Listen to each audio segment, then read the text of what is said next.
కార్మికుల ఐక్యత, మధ్యాహ్న భోజన కార్మికుల ఐక్యత, మధ్యాహ్న భోజన కార్మికుల ఐక్యత. పెండింగ్ బిల్లులు వెంటనే చెల్లించాలి చెల్లించాలి పెండింగ్ బిల్లులు వెంటనే చెల్లించాలి చెల్లించాలి. జిందాబాద్ సిఐటియు, జిందాబాద్ సిఐటియు. కోడిగుడ్ల బిల్లులు వెంటనే చెల్లించాలి చెల్లించాలి పెండింగ్ వేతనాలు చెల్లించాలి చెల్లించాలి. మధ్యాహ్న భోజన కార్మికుల ఐక్యత, మధ్యాహ్న భోజన కార్మికుల ఐక్యత.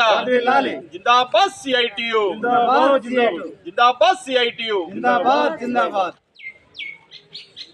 రాజన్న సిరిసిల్ల జిల్లా బోయిన్పల్లి మండల కేంద్రంలో మధ్యాహ్న భోజన ఆధ్వర్యంలో కార్మికులను కలుపుకొని మండల రెవెన్యూ అధికారి గవర్నీయులు గారికి మధ్యాహ్న భోజన కార్మికుల సమస్యలపై వినతి పత్రం ఇవ్వడం జరిగింది.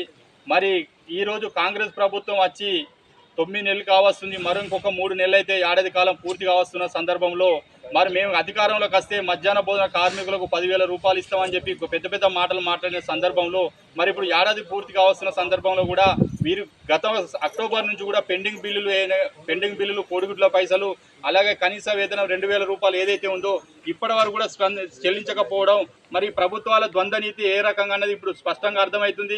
నిన్నటికి నిన్న 21వ తారీఖు నాడు చలో హైదరాబాద్ కార్యక్రమానికి పిలిపిస్తే మరి మాది ప్రజాపాలన అని చెప్పుకుంటున్న ఇవాళ కాంగ్రెస్ ప్రభుత్వం మరి మధ్యాహ్న భోజన కార్మికులు మరి వాళ్ళ దృష్టిలో వాళ్ళ నక్సలైట్ల ఉగ్రవాదుల మరి ఎక్కడికక్కడ హైదరాబాద్ కార్యక్రమం చలో హైదరాబాద్ కార్యక్రమం పిలిపిస్తే ఎక్కడో అక్కడ నిర్బంధించి అరెస్టు చేయడం అనేది ఏదైతే ఉందో జిల్లా సిఐటి పక్షాన తీవ్రంగా ఖండించడం జరుగుతుంది.